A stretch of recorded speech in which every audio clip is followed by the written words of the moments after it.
Now, okay, y'all have been killing me in the comments, okay, about this whole Amanda Seales self-diagnosing. So I figured, okay, let's talk about the repercussions of self-diagnosing. Is it a bad thing? Did she hurt herself by lying in some people's eyes, not taking accountability? So let's get into it.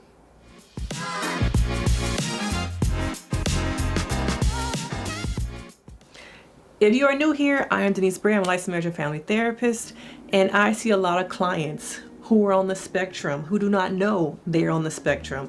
And now later on in life, they're recognizing and realizing, maybe through my work, maybe through things they see on TikTok, things like that, that they might be someone living on the spectrum or having some type of neurological, neurodivergent, something that they're living with, okay?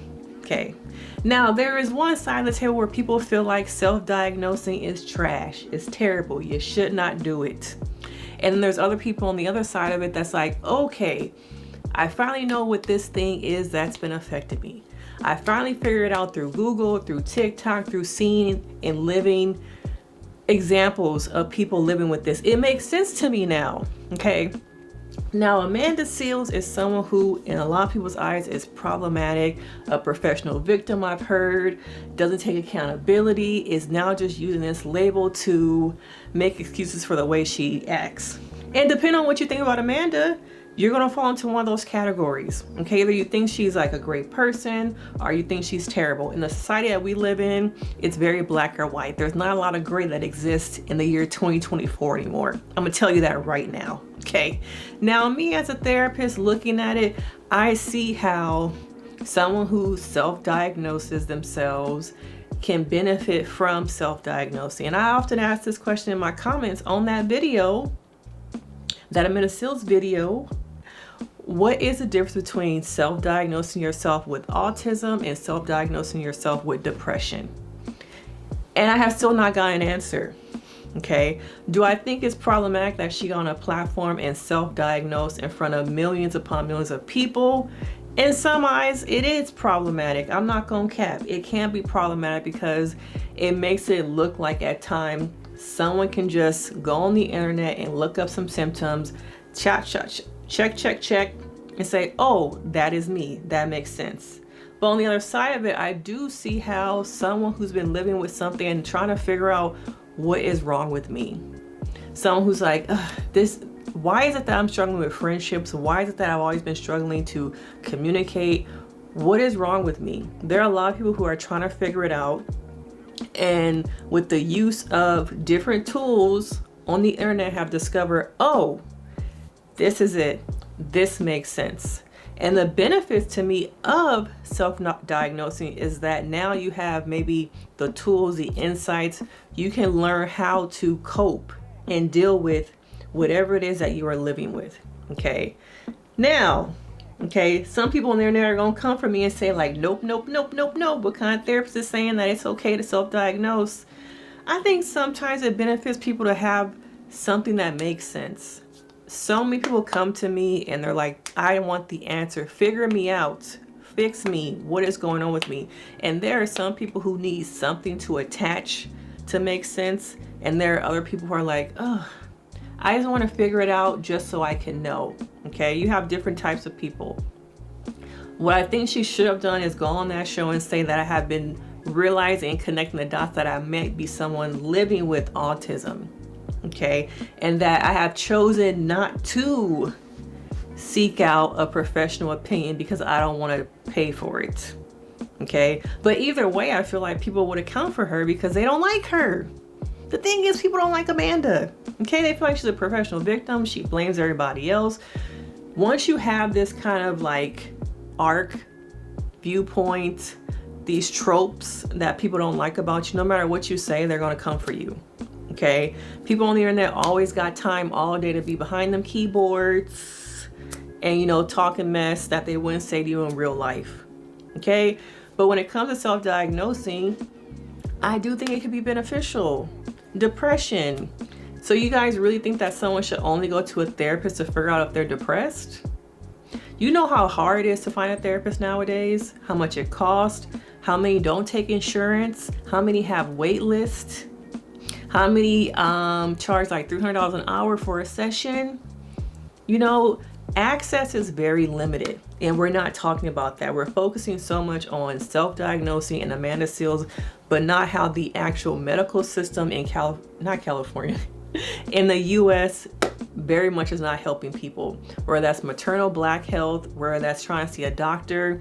You go to the doctor nowadays and you literally, this happened to me. I have waited in a doctor's room for 30 minutes for the doctor to come in, only to touch me up for 5 or 10 minutes and say, yeah, we just think it's stress.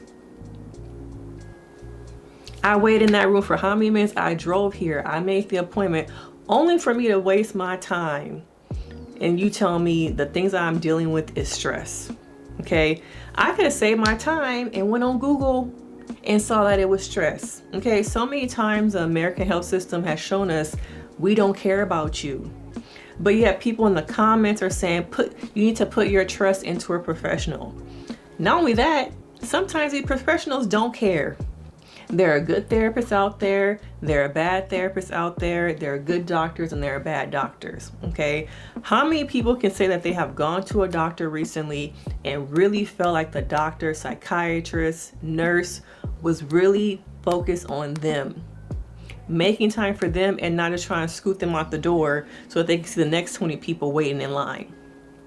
That's what we're not talking about, is access and how much of a privilege it is to have a therapist, a psychiatrist, to be able to afford those things. Okay. There are a lot of people who don't have access to those things, but we focus so much on self-diagnosis. What if that self-diagnosis saves somebody? What if that self-diagnosis takes that, those thoughts and feelings about wanting to not be here anymore because you finally figured out, oh, it's depression, it's anxiety. Oh, maybe I'm living with bipolar disorder. All these years, people have been saying I'm crazy, I'm mentally unstable, something wrong with you. Well, mama, it is something wrong with me. I'm living with bipolar disorder. And according to the things I read on the internet, okay, somebody in our genetic line also has probably been living with bipolar disorder. I'm not crazy, I'm not moody. There is something that makes sense.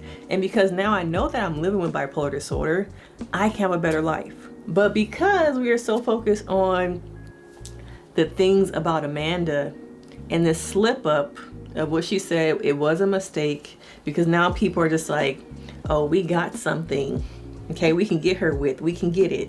But I feel like if it wasn't Amanda who had said it and someone else had won that show and said that they were self-diagnosed as autistic, would it have been such a big deal? I really don't think so. Okay. So as a therapist, I see both sides. I see how self-diagnosing can benefit someone, and I see how at times it can water down the community of mental health, psychologists, thinking that, oh, all I have to do is just, go online and figure out that, oh, yeah, that's it right there. Because that, person is living with it, I must be living with it too. And that is not always accurate. So these are just my thoughts on self-diagnosing. I think the medical system has to get better in order for people to have access. And access is a privilege that not everyone has. But of course, y'all gonna come in my comments and try and get me together. So do what you do. Make sure you like, you subscribe. Let me know your thoughts. Have you ever self-diagnosed yourself with something and felt like it made your life better? Okay, and on the other side of it, maybe it made your life worse. But that's what it is. Some of these people who are self-diagnosing, they feel like it has made their life better. Okay, recognize your privilege in these comments. Recognize the privilege you hold in your day-to-day life that somebody else does not have access to. But of course, I got clients to see, and I will see y'all in the next video. Bye.